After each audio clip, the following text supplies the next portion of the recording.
ایک راہب نے اپنے عبادت خانے میں 60 سال عبادت کی۔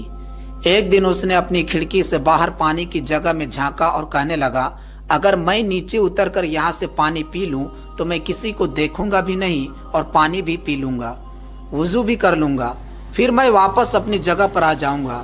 چنانچہ وہ عبادت خانے سے نیچے اترا۔ ایک عورت آ گئی اور اس عورت کے جسم سے کپڑا ہٹ گیا۔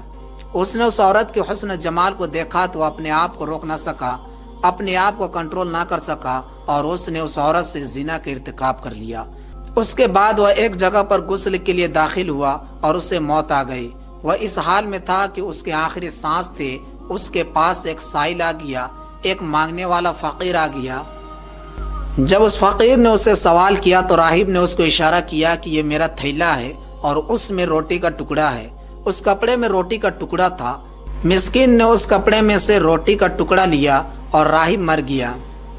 اس راہب کی 60 سال کی عبادت کا وزن کیا گیا تو زنا کا گناہ سب سے زیادہ بھاری نکلا۔ اللہ اکبر! یہ بہت توجہ طلب بات ہے۔ 60 سال کی عبادت ایک طرف اور زنا کا گناہ ایک طرف۔ ایک زنا کا گناہ 60 سال کی عبادت پر بھاری ہو گیا۔ پھر روٹی کا ایک ٹکڑا رہ گیا تھا جو اس نے سائل کو دیا تھا۔ چنانچہ پھر اس ٹکڑے کو لایا گیا اور اس کی نیکیوں کے پڑھے میں ڈالا گیا۔ پھر نیکیوں کا پڑھا بھاری ہو گیا اور اس بندے کو بخش دیا گیا۔